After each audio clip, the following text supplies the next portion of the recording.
ভাবা যায় একজন সাধারণ সংবাদপত্র বিক্রেতা বালক সেই একদিন ভারতের রাষ্ট্রপতি আর একজন বিশ্ববিখ্যাত বিজ্ঞানী হয়ে উঠলেন। চলুন আজ আমরা তার সেই অবিশ্বাস্য জীবনযাত্রার কথাই জেনে নিই।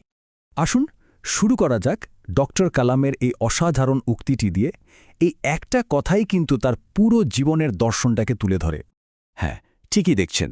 আজকের এই আলোচনায় আমরা তার জীবনের এই আশ্চর্যজনক যাত্রাপথটি দেখব। একেবারে সাধারণ একটা শুরু থেকে দেশের সর্বোচ্চ পদে পৌঁছানোর এক অবিশ্বাস্য কাহিনী।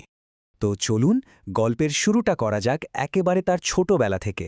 দেখা যাক কোন পরিবেশ আর কী ধরনের প্রতিকূলতা তার চরিত্রকে অমন ইস্পাত কঠিন করে গড়ে তুলেছিল। কালামের জন্ম হয়েছিল একটা তামিল মুসলিম পরিবারে। তার বাবা নৌকায় করে তীর্থযাত্রীদের পারাপার করাতেন। পরিবারটা বেশ বড় হওয়ায় প্রায়ই আর্থিক টানাটানি লেগেই থাকত, আর তাই মাত্র 10 বছর বয়সেই তাকে পরিবারকে সাহায্য করার জন্য খবরের কাগজ বিক্রি করতে হতো। কিন্তু জানেন, এর পেছনে আরও একটা বড় কারণ ছিল জ্ঞান অর্জনের এক তীব্র আকাঙ্ক্ষা। তিনি বিক্রির আগে প্রত্যেকটা খবরের কাগজ খুব মন দিয়ে পড়তেন। স্কুলে তাকে একবার ভয়ঙ্কর বৈষম্যের শিকার হতে হয়েছিল। তিনি তার সবচেয়ে প্রিয় বন্ধুর পাশে প্রথম বেঞ্চে বসতেন, যে ছিল এক হিন্দু ব্রাহ্মণ পরিবারের ছেলে। কিন্তু একজন নতুন শিক্ষক এসে এটা দেখে খুব রেগে যান আর কালামকে ক্লাসের একেবারে শেষ বেঞ্চে গিয়ে বসতে বলেন। ভাবুন একবার, সেই নেতিবাচক অভিজ্ঞতাটাকে তিনি কি অসাধারণভাবে একটা শক্তিশালী জীবন দর্শনে বদলে দিয়েছিলেন। ওই ঘটনাটাই তাকে শিখিয়েছিল যে কে কোথায় বসছে সেটা বড় কথা নয়, আসল হলো সংকল্প। আর সম্ভবত সেই কারণেই তিনি প্রায়ই এই বিখ্যাত কথাটা বলতেন। আচ্ছা, এবার তার জীবনের প্রথম বড় লক্ষ্য আর সেই স্বপ্নভঙ্গের কথায় আসা যাক, যে ঘটনাটা শেষ পর্যন্ত তার পুরো ক্যারিয়ারের মোড়েই ঘুরিয়ে দিয়েছিল।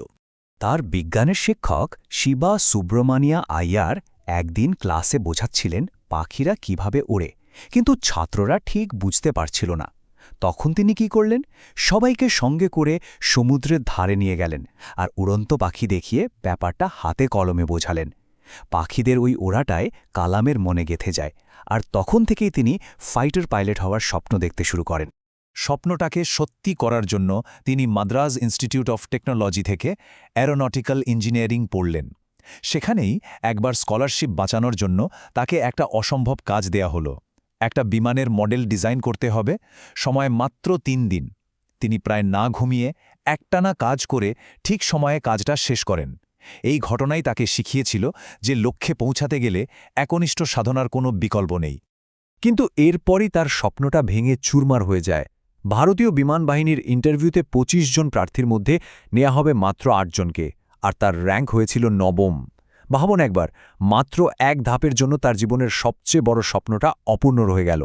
পাইলট হওয়ার স্বপ্ন তো ভেঙে গেল, কিন্তু তারপর কিভাবে তিনি ভারতের মহাকাশ কর্মসূচিতে একটা নতুন পথ খুঁজে পেলেন, চলুন এবার সেটাই দেখা যাক। বিমান বাহিনীতে সুযোগ না পেয়ে তিনি 1958 সালে ডিআরডিওতে যোগ দেন, আর তার কয়েক বছরের মধ্যেই তাকে ভারতের মহাকাশ গবেষণা কর্মসূচিতে বদলি করে দেওয়া হল। তার ওপর একটা বিশাল দায়িত্ব পড়ল, ভারতের প্রথম রকেট উৎক্ষেপণ করতে হবে। অবশেষে অনেক বাধা পেরিয়ে 1963 সালের 21শে নভেম্বর ভারতের প্রথম রকেট সফলভাবে আকাশে উড়েছিল। কিন্তু কাজটা মোটেও সহজ ছিল না। তখন তো স্পেস প্রোগ্রামের নিজস্ব কোনো ওয়ার্কশপই ছিল না, তাই একটা স্থানীয় গির্জাকেই ওয়ার্কশপ বানিয়ে নেওয়া হয়েছিল। এমনকি রকেটের পার্টসগুলো লঞ্চপ্যাড পর্যন্ত নিয়ে যাওয়ার জন্য কোনো ট্রাকও ছিল না। যন্ত্রাংশগুলো সাইকেল আর গরুর গাড়িতে করে নিয়ে যাওয়া হয়েছিল। এই ঘটনাটাই আসলে তাদের অদম্য ইচ্ছা আর উদ্ভাবনী শক্তির একটা দারুণ উদাহরণ। এবার আসা যাক তার বিজ্ঞানী জীবনের সবচেয়ে গুরুত্বপূর্ণ প্রকল্প SLV-3-র কথায়, আর দেখব কিভাবে এর প্রথম ব্যর্থতা থেকে তিনি নেতৃত্বের এক অসাধারণ শিক্ষা পেয়েছিলেন। 1969 সাল কালামকে ভারতের প্রথম স্যাটেলাইট উৎক্ষেপণ যান মানে SLV-3-র প্রজেক্ট ডিরেক্টর বানানো হলো। এই প্রজেক্টটা ছিল 10 বছরের একনিষ্ঠ পরিশ্রমের ফল। এমনকি এই প্রকল্পের মাঝখানেই তার বাবা মারা যান, কিন্তু তিনি সেই ব্যক্তিগত শোক সামলেও কাজ থামাননি। 1979 সালে যখন প্রথমবার SLV-3 লঞ্চ করা হলো, একটা টেকনিক্যাল সমস্যার কারণে সেটা সোজা বঙ্গোপসাগরে ভেঙে পড়ল। Mission fail. কিন্তু আসল ঘটনাটা ঘটল এরপরে। প্রেস কনফারেন্সে ইসরোর চেয়ারম্যান অধ্যাপক সতীশ ধাওয়ান ব্যর্থতার পুরো দায়টা নিজের কাঁধে তুলে নিলেন। আর ঠিক 1 বছর পর 1980 সালে যখন SLV-3 সফলভাবে উৎক্ষেপণ হল, তখন অধ্যাপক ধাওয়ান ড কালামকে মিডিয়ার সামনে এগিয়ে দিলেন আর বললেন, এই সাফল্যের সবটুকু কৃতিত্ব কালাম আর তার টিমের। প্রফেসর ধাওয়ানের কাছ থেকে পাওয়া এই শিক্ষায় ড কালামের নেতৃত্বের দর্শন তৈরি করে দিয়েছিল। তিনি শিখেছিলেন একজন সত্যিকারের নেতা ব্যর্থতার দায়ভার নিজে নেন আর সাফল্যের কৃতিত্ব তার দলকে দেন। নেতৃত্ব নিয়ে তার এই বিখ্যাত উক্তিটা আসলে এই অভিজ্ঞতারই ফল। এবার আমরা তার কর্মজীবনের একেবারে চূড়ান্ত পর্বে চলে এসেছি। দেখব কিভাবে তিনি জাতীয় নিরাপত্তায় অবদান রাখার পর অপ্রত্যাশিতভাবে দেশের রাষ্ট্রপতি পদে বসেছিলেন। SLV-3 সাফল্যের পর ড কালাম অগ্নি আর পৃথিবীর মতো ভারতের সবচেয়ে গুরুত্বপূর্ণ মিসাইল প্রজেক্টগুলোর নেতৃত্ব দেন। এরপর ১৯৯৭ সালে পোখরান-2 পারমাণবিক পরীক্ষার প্রধান সমন্বয়কারী হিসেবে তার অবদানের জন্য তাকে ভারতরত্ন দেওয়া হয়, যা দেশের সর্বোচ্চ বেসামরিক সম্মান। আর এভাবেই তিনি হয়ে ওঠেন ভারতের মিসাইল ম্যান। দেশের জন্য ৪১ বছর কাজ করার পর তিনি ১৯৯৯ সালে অবসর নেন আর আবার শিক্ষকতার কাজে ফিরে যান। কিন্তু ৩ বছর পর তার কাছে এমন একটা ফোন কল আসে যা তার জীবনকে আবার পুরোপুরি বদলে দেয়। ফোনটা করেছিলেন তৎকালীন প্রধানমন্ত্রী অটল বিহারী বাজপেয়ী। তিনি ড কালামকে ভারতের রাষ্ট্রপতি পদের জন্য প্রার্থী হওয়ার প্রস্তাব দেন। কালাম এই প্রস্তাবটা গ্রহণ করেছিলেন, কারণ তিনি এটাকে তার ভিশন 2020 অর্থাৎ ভারতকে একটি উন্নত দেশ হিসেবে দেখার স্বপ্নটা পূরণ করার একটা সুযোগ হিসেবে দেখেছিলেন। ২৫শে জুলাই ২০০২-এ তিনি ভারতের ১১তম রাষ্ট্রপতি হিসেবে শপথ নেন, আর খুব তাড়াতাড়ি তিনি জনগণের রাষ্ট্রপতি হিসেবে পরিচিতি লাভ করেন।